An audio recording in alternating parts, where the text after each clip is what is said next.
Bom dia, Leonardo. Bom dia, professor. Tudo bom com você? Tudo e você? Tudo jóia? Descansou semana passada? Cansei, professor. E o senhor? Também descansei. Bom, Descansei sim. Aproveitei um pouquinho, né? Mas passa muito rápido. passa, professor. Devia ser um mesinho pra gente, pelo menos. Agora vai ter, depois, já está terminando, né, o ano. Sim. Professor, você sabe até que dia que vai o ano letivo? Dia 23.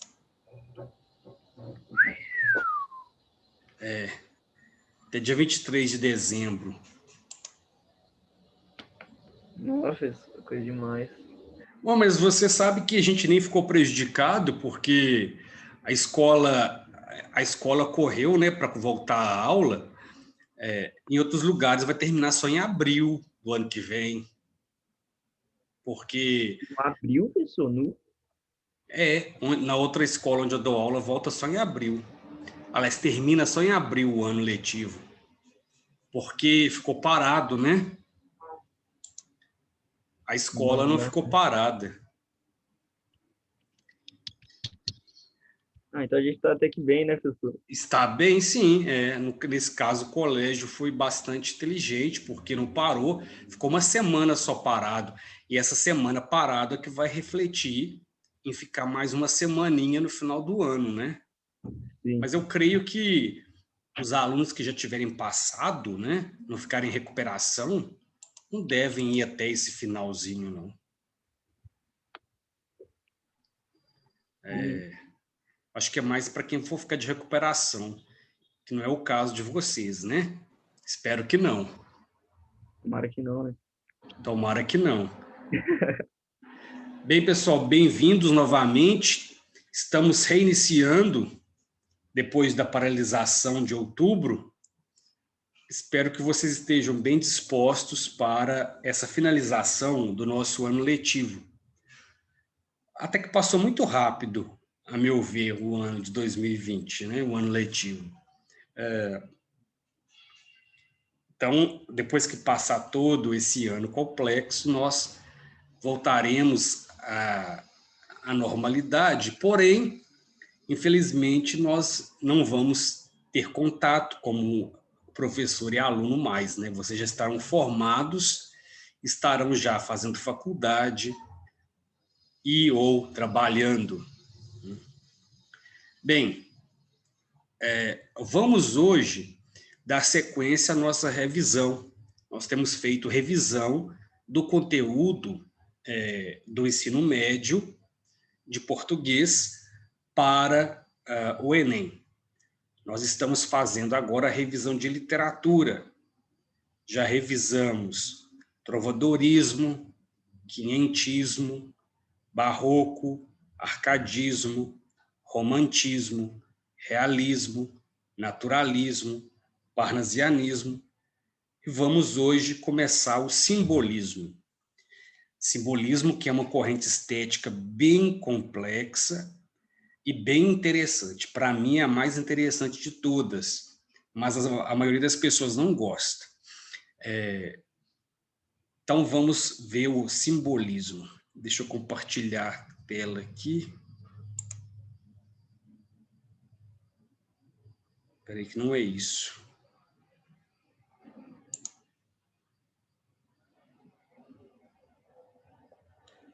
Só um minutinho.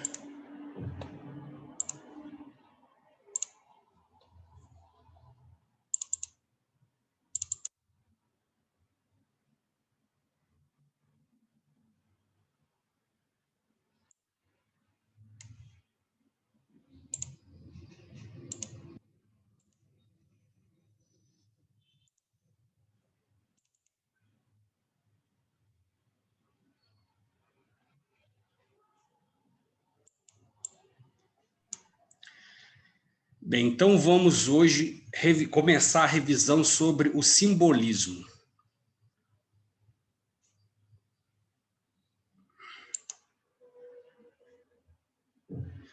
Hoje, então, será uma aula expositiva. O simbolismo ocorre na última década do século XIX, no Brasil, de 1900 até o finalzinho do século. Não são 10 anos de duração apenas, é muito curta. Eu começo, então, com uma imagem. O simbolismo não é uma estética somente da literatura, mas também das artes plásticas. Embora no Brasil a gente não tenha tantas imagens, na Europa temos muitas imagens, e essa é uma delas. Temos aqui uma árvore bastante frondosa, e temos duas aves. Uma ave negra à esquerda e uma ave branca à direita.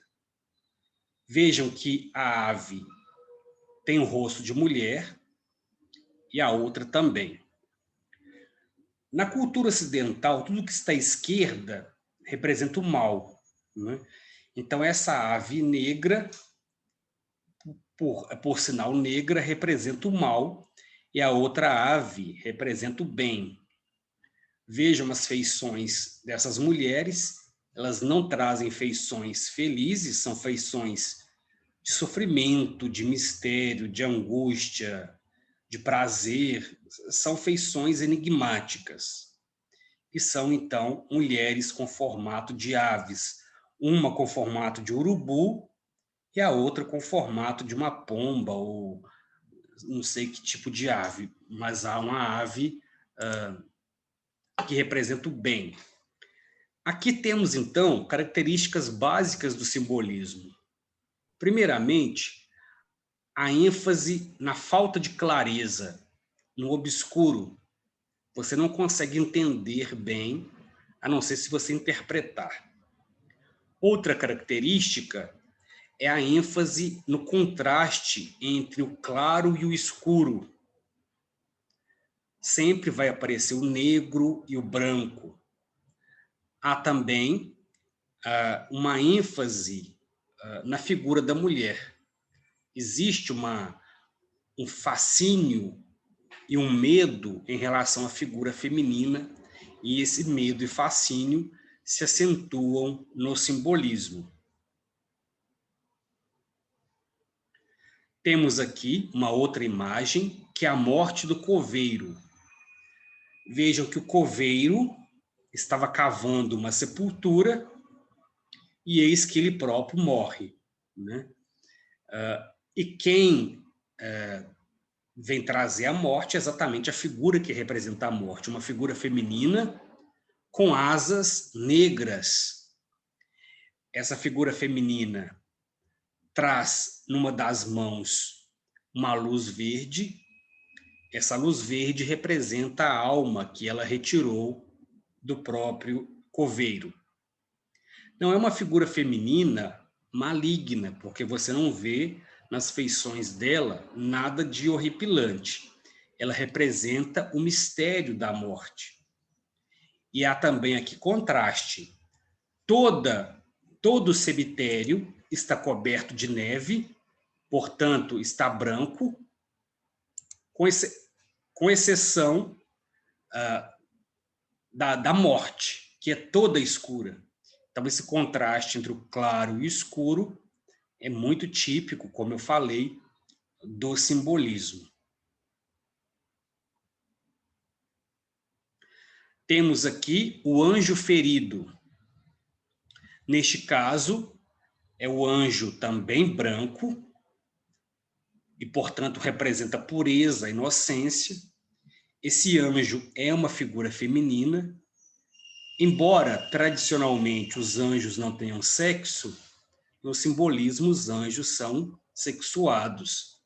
Então, esse anjo é uma figura feminina que está machucado na testa, traz numa das mãos um galho de flores, então representa a inocência, a pureza, e esse anjo é carregado por dois meninos.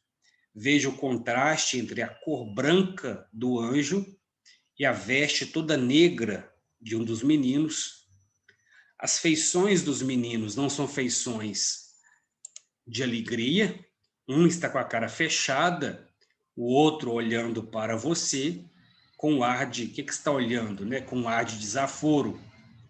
Então, é uma imagem que não transmite sensações boas.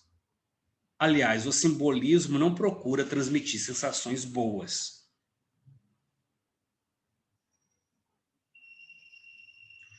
Outra imagem, chamada misteriosa.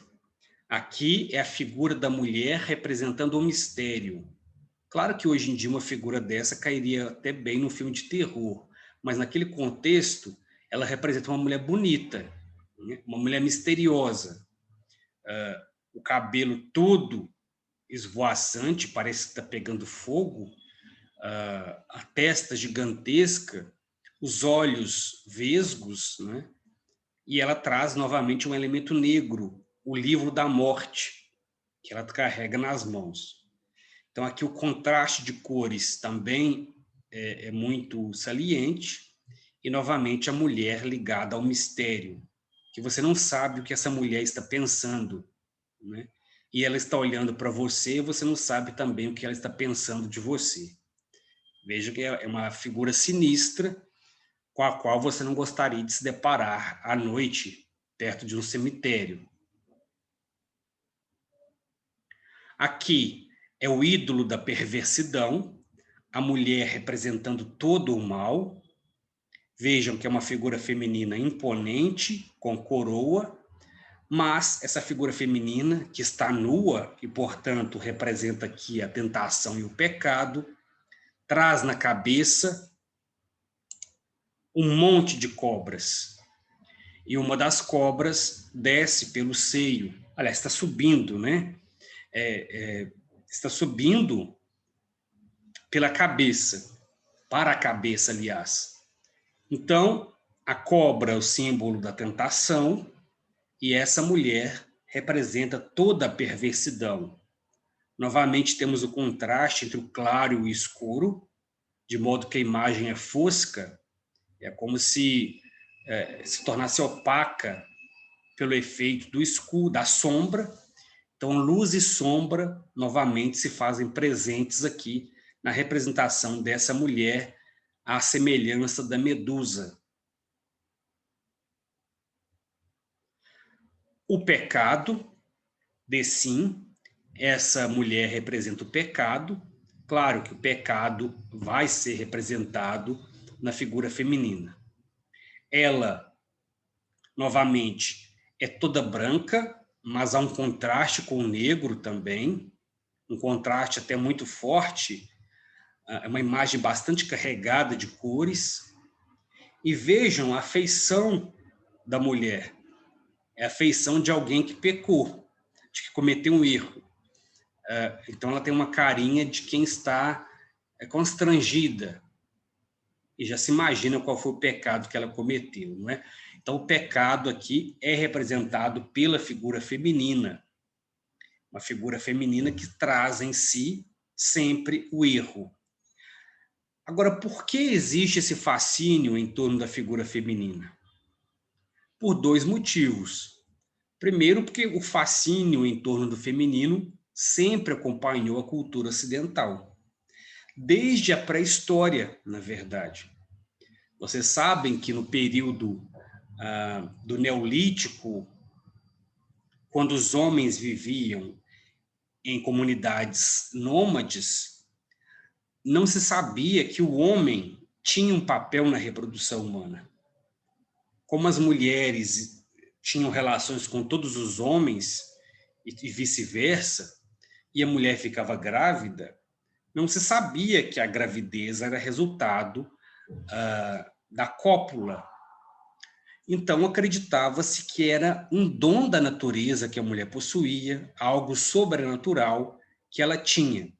Então, assim como a terra era fértil e produzia frutos, a mulher era fértil e produzia frutos. Por isso, as primeiras devoções não eram feitas aos deuses homens, mas a deusas femininas. Isso vai mudar a partir do momento em que os homens passam a viver em comunidades sedentárias e passam em vez de caçar animais, a ter esses animais em casa, domesticados. Então, eles vão reparar que se você colocar um porquinho e uma porquinha, eles vão cruzar, a porquinha vai ficar prenhe. Se você colocar um galo e a galinha, o galo vai cruzar com a galinha e ela vai ficar choca, e você terá pintinhos.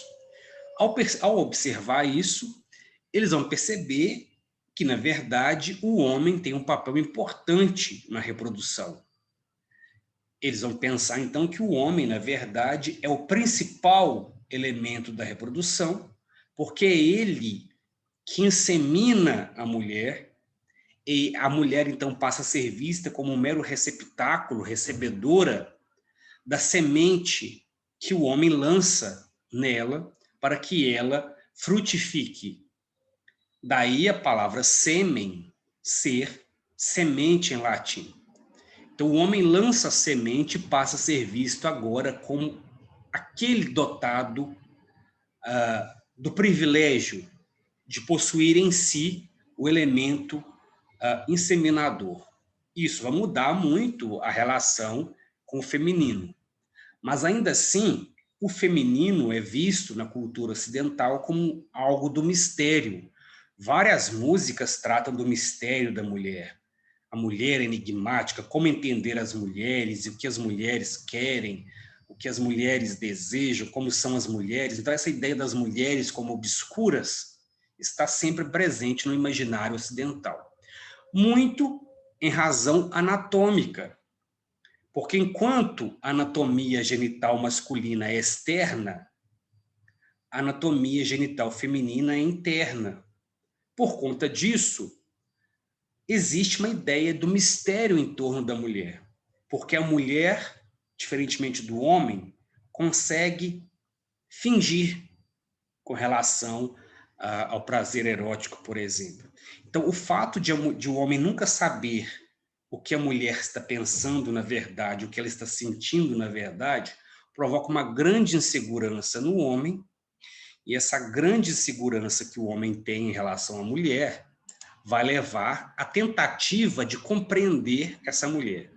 Mas não é compreender no sentido de entender, é compreender no sentido de delimitar. Então, como o homem não consegue entender a mulher, ele vai dizer, ela é assim, assim, assim. Porque essa é uma forma de você controlar aquilo que você não consegue controlar. Então, dizer que a mulher é pecaminosa, que a mulher representa o mal, que a mulher é promíscua, que a mulher é assim, assim, assado, é uma forma de tentar controlar o sentido de algo que você não tem controle a respeito. Então, toda a história da humanidade é uma história de tentativa de compreensão e de dominação do mistério que é o feminino. E isso, evidentemente, vai repercutir na literatura. Então, essa é uma primeira razão pela qual existe essa grande ênfase no feminino. Uma segunda razão, também ligada a esta, é que naquele final do século XIX, nós temos a primeira onda do feminismo. É quando as mulheres passam a lutar pelo direito ao divórcio, pelo direito à propriedade privada, pelo direito ao ensino superior, pelo direito às profissões liberais. Então, são muitos direitos pelos quais as mulheres estão lutando. Isso, evidentemente, provoca uma ansiedade nos homens, porque elas estão invadindo o nosso espaço. Então, precisamos reagir. E qual é a reação quando você se sente acuado? Quanto mais acuado alguém fica, mais agressivo essa pessoa fica. É uma reação natural. A cobra só vai picar você se ela se sentir acuada. Ao contrário do que mostra a cultura, a cobra não é um animal que ataca, é um animal que se defende. Então, a tendência nossa, quando estamos muito acuados, é sermos mais agressivos. Então, esse contexto do final do século XIX é quando os homens estão mais acuados, pela primeira vez, as mulheres estão ameaçando a supremacia masculina. Então, as representações em torno da mulher vão ser as mais horrendas possíveis, para mostrar que a mulher é um mal que precisa ser combatido. Então, é nesse contexto que nós temos o simbolismo com todas essas representações da mulher ligada ao obscuro, ao mistério e ao mal. Então, vimos como isso se dá na pintura. Vejamos agora na poesia. Temos aqui um poema do Cruz e Souza, que é um poeta brasileiro. Ele vai descrever aqui o soneto, que é um estilo de poesia, né? Diz assim: nas formas voluptuosas do soneto, tem fascinante cálida fragrância, e as leves langues curvas de elegância, de extravagante e mórbido esqueleto. Então, sempre eles vão dar um jeito de colocar algo ligado à morte. Aqui o esqueleto, para se referir à estrutura do soneto, que é um esqueleto mórbido. Eu não sei de onde eles tiram esse mórbido, tudo para eles tem algo de morbidez, de sinistro, né? Eles têm esse fascínio pelo sinistro. Pois vou explicar por quê. A graça nobre e grave do quarteto recebe a original intolerância, toda a sutil secreta extravagância que transborda terceto por terceto. Então é a divisão do soneto em quartetos, 2 estrofes de 4 versos, e tercetos, 2 estrofes de 3 versos. E como um singular polichinelo, ondula, ondeia, curioso e belo, o soneto nas formas caprichosas. As rimas dão-lhe a púrpura vetusta, e na mais rara procissão augusta surge o sonho das almas dolorosas. Então, eles também sempre dão um jeito de inserir nos poemas algo ligado à religião. Alma, procissão, dolorosa, porque a religião também está ligada ao mistério. E tudo que é de mistério interessa a eles. Agora, por que esse interesse pela morte, pelo mistério, pelo sobrenatural, pelo obscuro? Por que será que eles tinham esse interesse? Alguém sabe? É porque eles tinham uma mente poluída? É porque eles tinham uma mente depravada? É porque eles eram muito religiosos? Qual era a razão para esses poetas simbolistas terem tanto fascínio pela falta de clareza, pelo obscuro e pelo misterioso? Alguém sabe? É importante lembrar que todo movimento literário surge contrapondo-se ao anterior, ou aos anteriores. Quais eram os movimentos estéticos anteriores ao simbolismo? O realismo, o naturalismo e o parnasianismo.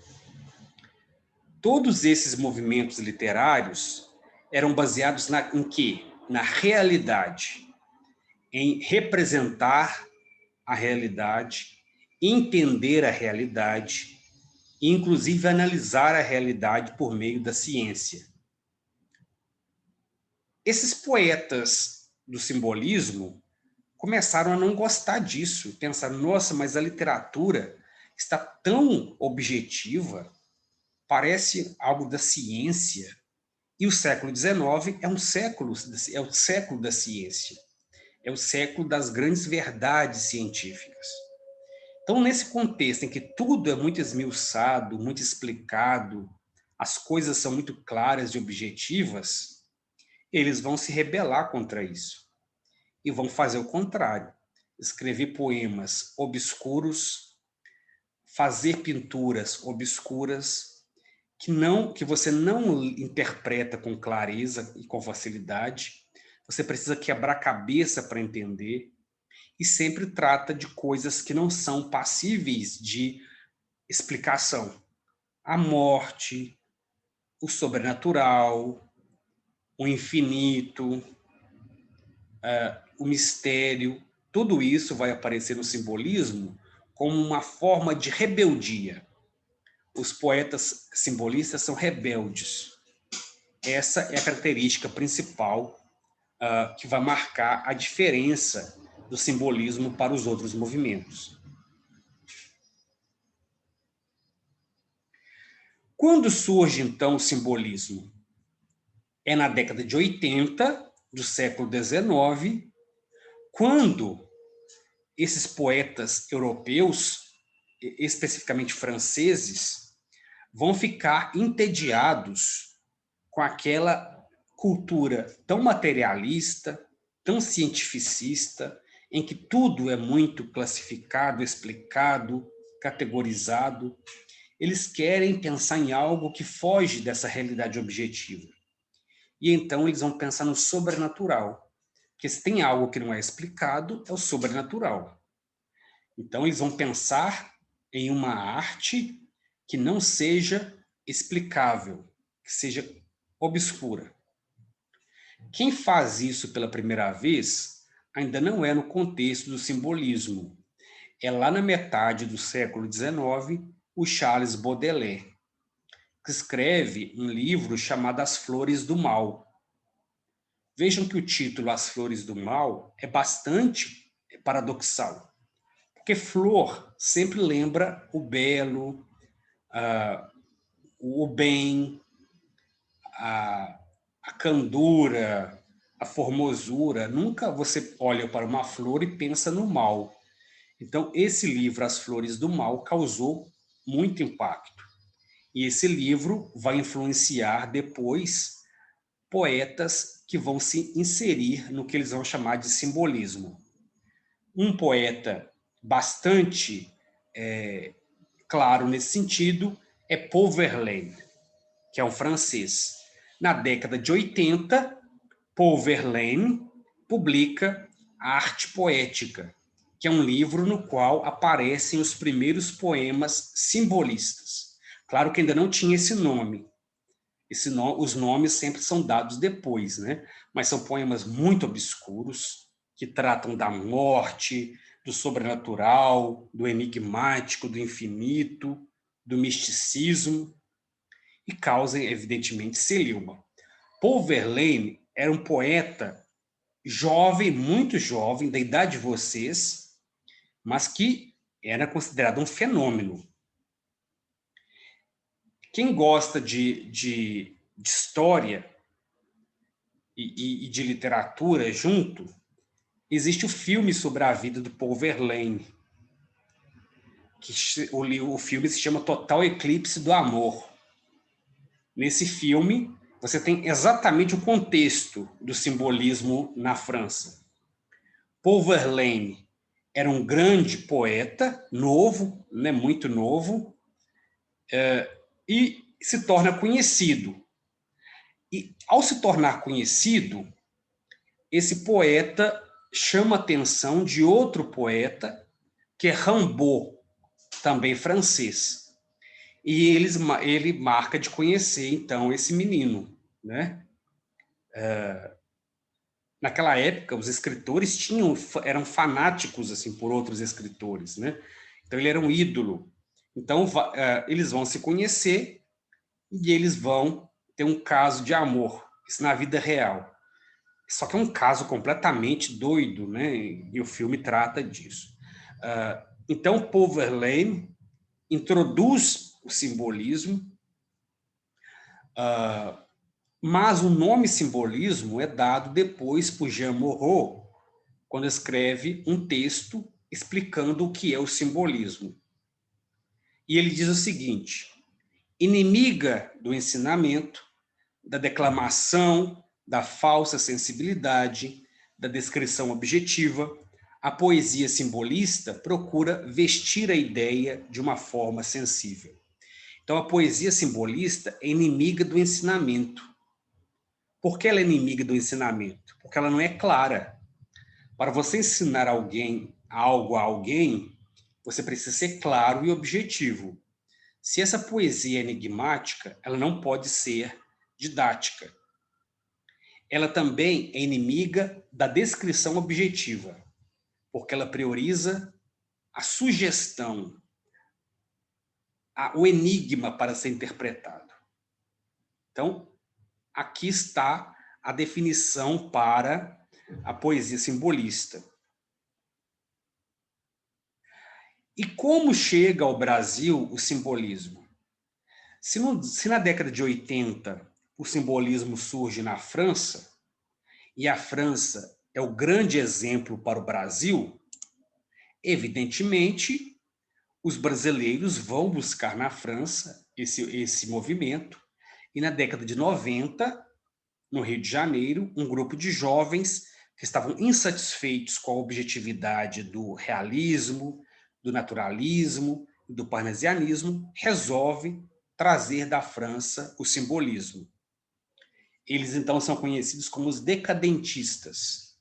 Assim como na França, eles eram chamados de decadentistas porque eram considerados decadentes por conta dos temas que eles abordavam. A morte, o sobrenatural, o medo, o infinito. Então, são temas que não eram considerados valiosos. Então, esse grupo é formado no Brasil principalmente por Oscar Rosas, Cruz e Souza e Emiliano Perneta. Mas quem introduz realmente o simbolismo é Cruz e Souza, com a obra Missal e Broquéis, de 1893. É um livro que você nem acha hoje mais para ler, muito esgotado já. Mas aqui surge, então, o simbolismo na poesia brasileira. Quais são, então, as características gerais do simbolismo? O subjetivismo, que é a ênfase no eu e no estado da alma. O pessimismo, a dor da existência, do sofrimento humano e da morte.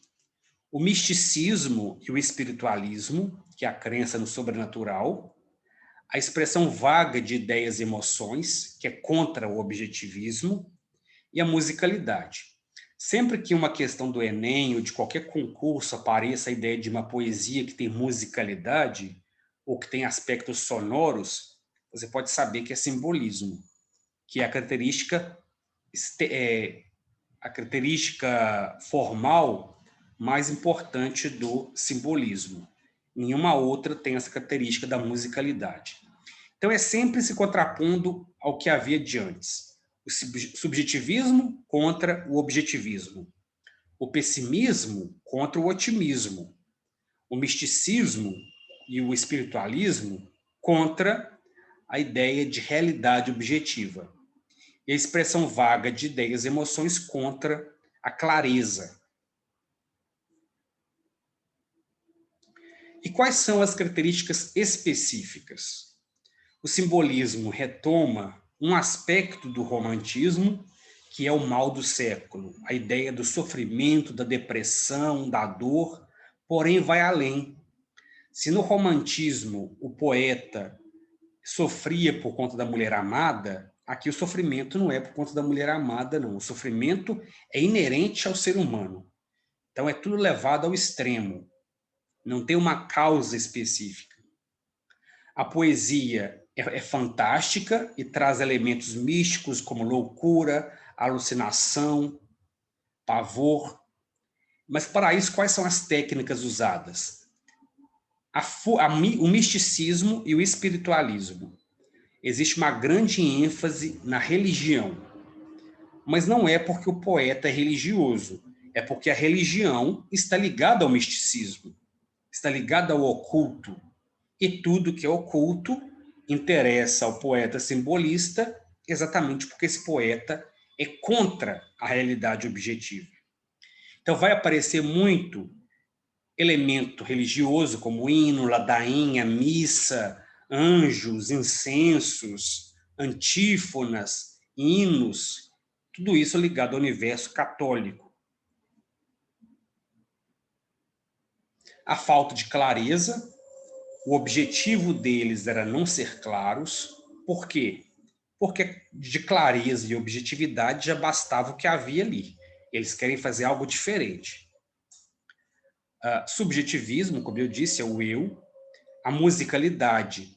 Para haver musicalidade, eles lançam mão de recursos como as figuras de linguagem, as figuras sonoras, a aliteração, repetição de consoantes, e a sonância, repetição de vogais. Por exemplo, amor morto, motor da saudade. Aqui temos a repetição da consoante M e também da vogal O e da vogal A. Então, são vários os poemas que têm essa ênfase na repetição de sons. Isso caracteriza o simbolismo. A sonância, já falei, repetição de vogais. A sinestesia, que é a repetição, que é a mistura de sentidos. Então, você tem som vermelho, dor amarela, doçura quente, silêncio côncavo. Então, você mistura o paladar com o tato, o olfato com o paladar, e assim por diante. Essa mistura de sentidos causa esse efeito sinestésico, que é bem particular do simbolismo. O uso de letras maiúsculas no meio do verso. A letra maiúscula é usada para dar destaque para a palavra. Então, morte com a letra maiúscula, para você ver a morte como uma entidade. ênfase na cor branca, como vimos nas imagens, o branco e o negro, sempre com esse contraste. Existe um fascínio pela cor branca, porque o branco e o negro estão ligados ao mistério também. O uso de símbolos, por isso é que o nome simbolismo existe, tudo é representado por símbolo. Então, a morte, em vez de ser algo que acontece com a pessoa, é representado por uma mulher com anjo, com asas negras. Então, ali é um símbolo da morte. A religiosidade, como eu já disse, morte, destino, Deus, tudo isso são temas. E também uso de palavras ambíguas, confusas e de vocabulário ligado à igreja, para dar essa ideia de mistério também. Metáforas também, hermetismo, ou seja, linguagem muito complexa, de difícil compreensão, tudo isso é intencional. Uso de reticências para dar ideia de algo vago, também ligado ao mistério, e a personificação ou prosopopeia, atribuição de características humanas a seres que não são humanos, como no caso a morte, por exemplo. E eu termino com o início, com uma breve menção a Cruz de Souza, que é o grande poeta do nosso simbolismo e é o primeiro poeta negro famoso no Brasil. Porque antes dele temos Machado de Assis, mas Machado de Assis não se considerava negro, embora fosse, mas não se considerava. Então, como ele não se considerava, era meio que isso era meio que não dito, né? Já Cruz de Souza, sim, era considerado efetivamente um poeta negro. E por que, sendo negro, ele se destacou como poeta? Porque ele é uma exceção, um caso de sucesso. Embora fosse um homem pobre, negro, ele foi apadrinhado. Era comum naquele contexto uma pessoa pobre ter alguém rico como padrinho e essa pessoa ajudar nos estudos, né? Eu mesmo, quando eu era pequeno, minha mãe escolheu uma mulher rica para ser minha madrinha. Ela me ajudou muito pouco, mas havia essa intenção, era muito comum você escolher uma pessoa rica para ser padrinho ou madrinha. Então, ele teve esse padrinho que o ajudou a estudar. E ele, então, Cruz de Souza, passa a ser considerado um fenômeno, porque naquela época o negro era considerado inferior. Então, como esse negro conseguiu escrever poemas? Como ele conseguiu primeiro aprender a ler e a escrever poemas? Então, ele era considerado um prodígio Ele era o poeta negro, o Dante negro, o Vate negro, tudo ele era visto então como algo assim a ser estudado pela ciência, por ser uma grande exceção à regra, por ter superado as deficiências da sua raça por meio dos estudos. Ele próprio nunca tratou de questões negras, né? Mas ainda assim é esse grande exemplo que a história oculta muito, né, dos escritores negros que nós temos na nossa literatura. Mas na próxima aula trataremos